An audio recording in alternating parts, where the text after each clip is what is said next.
Преди да сме отбор, имахме просто терен. Преди да има символ, имаше просто хора.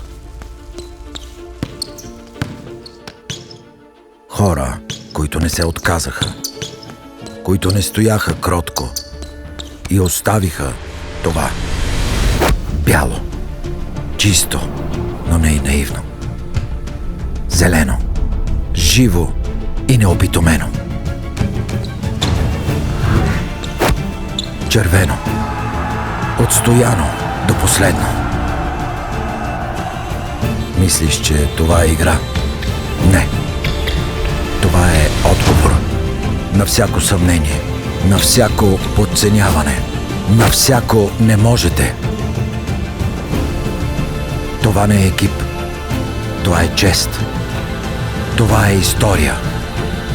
Това е България. И не си играем за спорта. Играем за едно знаме.